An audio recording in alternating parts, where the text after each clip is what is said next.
Good morning, everybody. We are continuing on in our series, Hebrews chapter 11, the faith chapter. And we are actually getting close to the end, believe it or not. I know sometimes you're wondering where I'm going to park, but today we're going to park at a particular verse. But before we get there, let's have a word of prayer.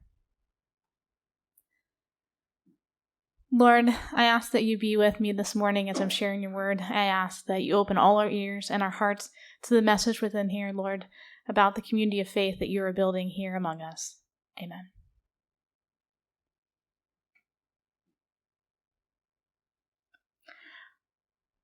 The book, A Good Place to Hide by Peter Gross, was a fascinating read. It talks about one community of faith making a huge difference in our world. And the subtitle says, How One French Village Saved Thousands of Lives During World War II. And if you're wondering, yes, this book is here at our local library in paper, so if you want to go read it. And what I loved about this book is that it talked about ordinary men and women who took their faith and put it into action. And there was a particular group of people in this place, which you're going to see a short video in a moment, who were Protestants from Huguenot background, if you're familiar with that in this area. When World War II broke out, their pastor of this group and several pastors in the other surrounding villages said, we're going to hear a lot of messages about hate to our English brothers and sisters. And we're going to choose to love. And we're going to choose to help people. And we're going to choose to shelter people. We're going to meet the needs of the people that come through here. And they did something that is incredible. And we're going to take a moment here to hear a little bit about what they accomplished during that time as a group of believers. Yes, there's much more to the story. The point that I want to make here, though, is that this one village, this one group of believers, and there were other people in the village, they weren't all religious, made a decision and took a stand together collectively to act on the faith that they had and saved thousands of lives. And actually, the village itself was given a medal from the Jewish nation. And there's much more to the story. And it fits so well with where we're at here, because remember what we've been talking about with faith. Faith is confidence, hope, and assurance.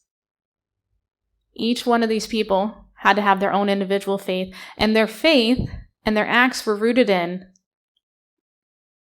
Christ, righteousness of Christ. This all came from, not because somehow they're just good people. This started with, as I said, a Protestant church, folks. It started with people who were Bible-believing people, reading, living it, who stepped up in a moment of need for thousands of people, and it wasn't just children. If you read the book, you read stories on it, you're going to hear stories of adults. You're going to hear people in the village who took people across to other countries at the peril of their own life. You're going to hear people who were arrested and taken off, actually, the concentration camps when they were raided. Went with their students. They weren't even Jewish, but went with them the few times they got raided. You're going to hear statements like, I don't know anything about Jews. I only know human beings. You're going to hear all these sentiments from various people, not any one person. It was a group effort. And so that's why I'm camping here on Hebrews 11:29, because there's another group when you get here in Hebrews 11:29 that stops me midway through here. Because prior to this, whose faith have we been talking about? We were talking about Moses. We've talked about the faith of Abraham, Isaac, Jacob. But here we come further down Hebrews 11, and we see Hebrews 11:29. It says this, By faith, the people passed through the Red Sea as on dry land, but when the Egyptians tried to do so, they were drowned. We have gone all the way up until this point with individual people, and suddenly we get to this story, and whose faith do we stop on? The faith of the people. And so there's 3 points that I want to make out of this today. There's faith power, and it comes in several different ways.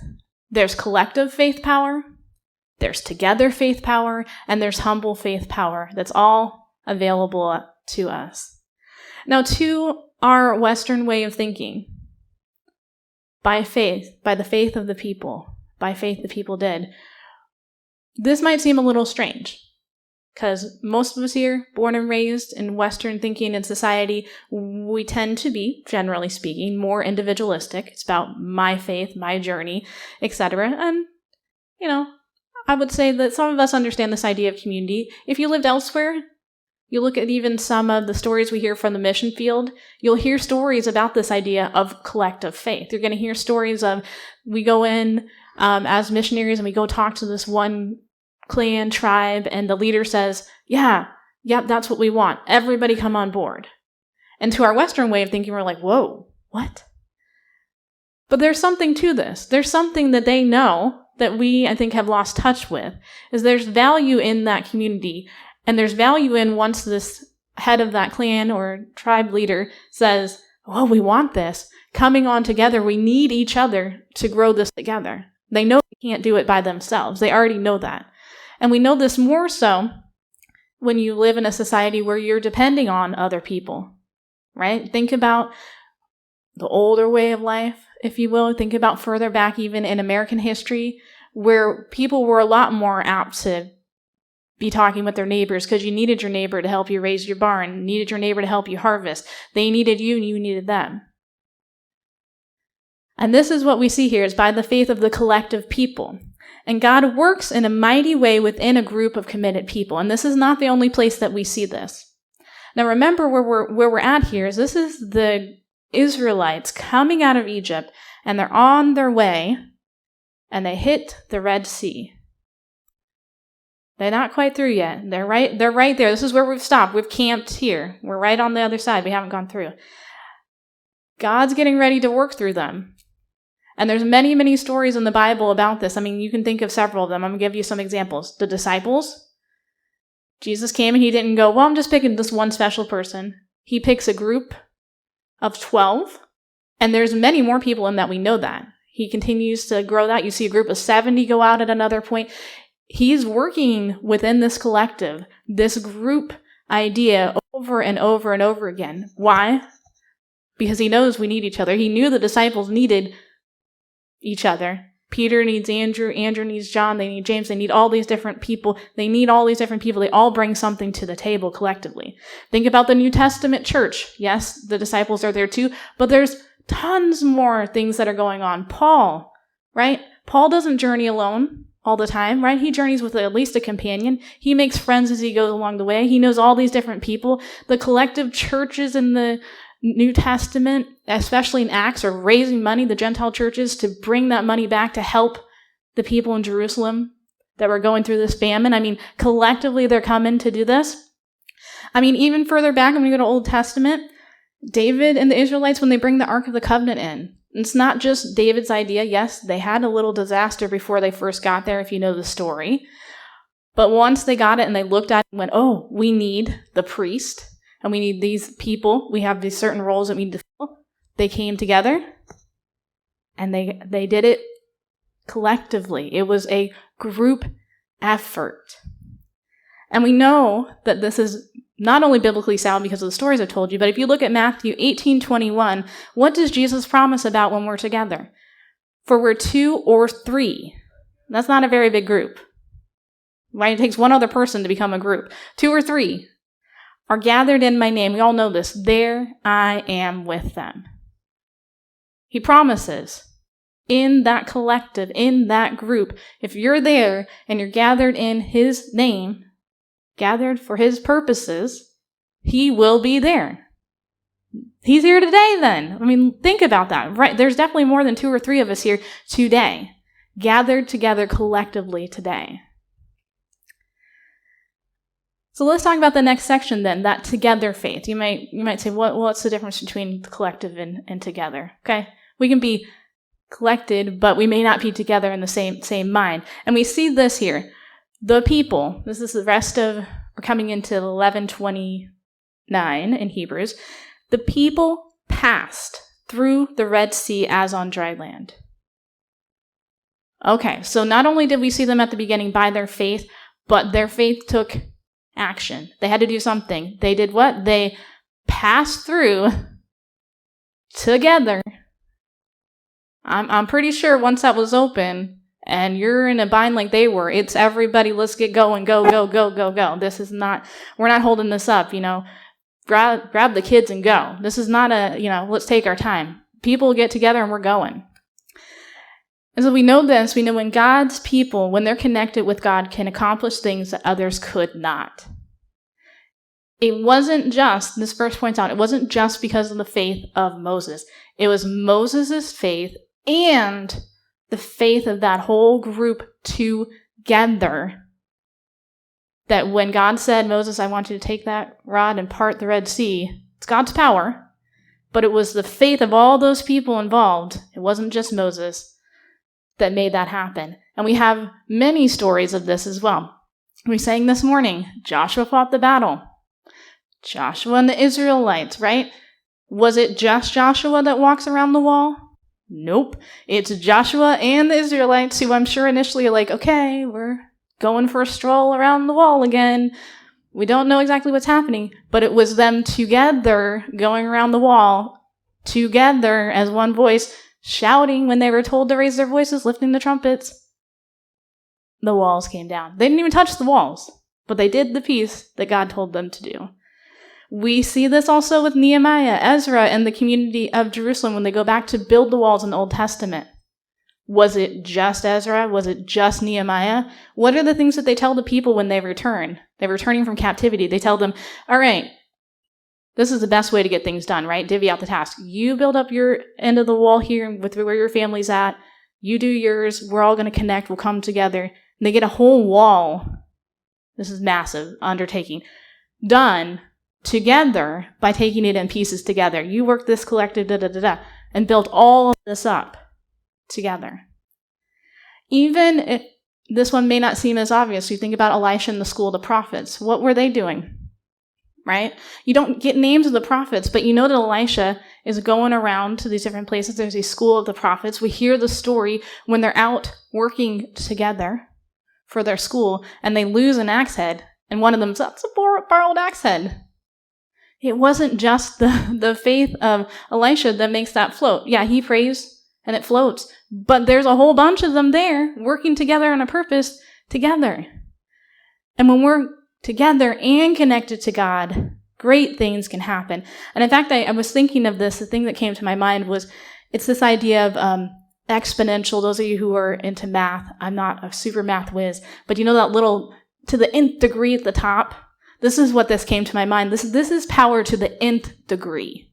All right? God can use one individual. I'm not doubting this. But there's something about your faith, my faith, and combined to the God power degree that makes that just that much bigger. But let's look together at Ecclesiastes 4, 9-12, and what the Bible tells us about this being together. You guys are going to know this once I start reading this. It says this: 2 are better than 1, because they have a good return for their work. If one falls down, his friend can help him up. But pity the man who falls and has no one to help him up. Also, if 2 lie down together, they will keep warm. But how can 1 keep warm alone? Though 1 may be overpowered, 2 can defend themselves. Here's the one you guys really know. A cord of 3 strands is not quickly broken. I think here in Alaska, we can understand this very well, because it doesn't take very much for us to get out into the wilderness from here. And if you've been off island, you've been traveling, you've been anywhere where it's remote, yep, something goes wrong, you bet you are looking around to see who has what skills and who knows what about how we're going to survive this. And you know, that's also why I do this all the time. We're going out somewhere else, we're telling people where we're at, right? I'm going to be over in such and such. If I don't return by such and such, come look for me, right? All those things. If you've ever had something go wrong, you're going to hope, especially around here, you have somebody that you can do it together with. Your chances of survival are that much greater. Now, God can do amazing things, but this, I think, is something we very much understand here, that power of being together, especially this one about body warmth. If you're cold and you're out in the wilderness, I don't care how well you don't know that person, you're going to be sitting awful close together if it's about your survival. And last but not least, let's look at the end of our verse here. Humble faith power. All right. Sounds really exciting for us to be like, all together, yes, we can do all this, etc. But we don't want to forget this. Last of that verse in Hebrews 11:29. But when the Egyptians tried to do so, do what? Cross through?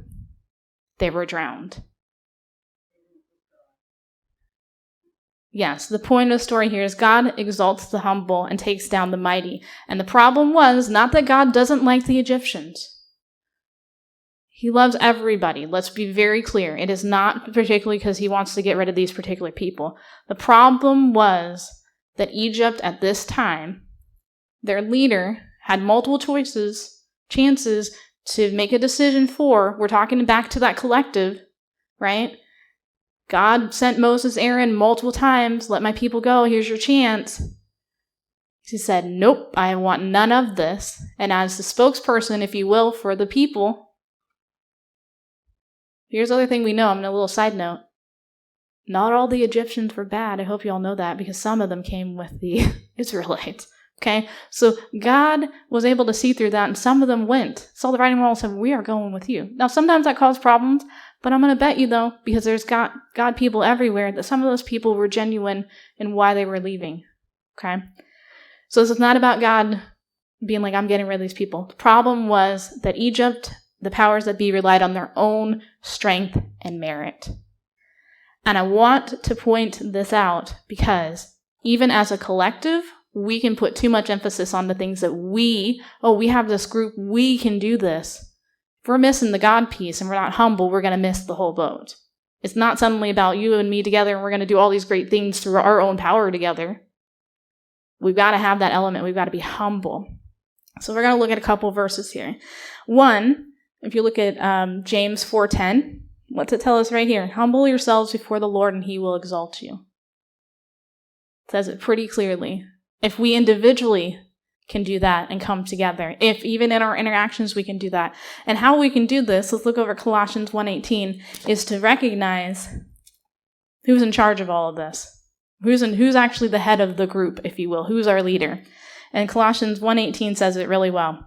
And he, this is talking about Christ, is the head of the body, the church. He is the beginning and the firstborn from among the dead, so that in everything he must have the supremacy. Who's the head of the entire group? Jesus. Who's the head of the church? Should be Jesus. Shouldn't be the pastors, the elders, whatever other titles we have. Those are great. Yep, there needs to be some structure. I'm not arguing with that. The head of all of this, though, is Christ. And that's exactly, while they didn't have that, Jesus hadn't come yet at that point, that's exactly what we see with the Israelites at the Red Sea. They knew together that their only hope was that God was going to save them. And he creates a path straight on through, in their case, right through the middle of the Red Sea. And we're going to look one more time at our faith equations. I want to add this to it. You guys have seen, I'm making all these diagrams for things. I'm going to have to laminate these or something.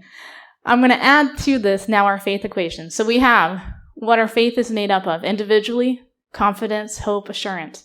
That right deeds that we saw of that village in France, the right deeds that we do should be coming from a place of the righteousness of Christ, our connection with him. But collectively, there's a place for being together with like-minded believers. And it's my faith plus your faith all together, however you want to look at that, to the God power degree. Here's your equation. Equals, together we can take leaps of faith. Together things happen. It's not just me, not just you. It's all of us together with God. And there's this wonderful song, I'm not going to sing it for you, and I'm going to show you the lyrics of it, that reminds me so much of this. And of course, the song is called Red Sea Road, the Red Sea Road. If anybody knows Ellie Holcomb, I love her music. She seems very connected with the Bible and the stories that are in there, and just she has such a gift. And she wrote this song called The Red Sea Road, and it comes from the perspective of as if she was the Israelite right there at the road, right there, if you will, right there at the sea going, how are we going to do this? How is this going to happen? And she says this in the chorus. We, collective, not just one person, we the Israelites, we will sing to our souls. We won't bury our hope where he leads. Where he leads us to go, there's a Red Sea road. When we can't see the way, he will part the waves and will never walk alone down a Red Sea road. We will never walk alone down a Red Sea road. Why? Not only is God with us, but he has provided us a community to walk alongside all of us as well. So today, let's think on how we can grow in our community. And I want us to be encouraged and inspired by that French village who didn't know what was coming, but was listening well enough together that when God asked them to move together to save people's lives, they did it. Almost no questions asked. They did whatever needed to be done because that's what God asked for them to do. May we be more and more like that.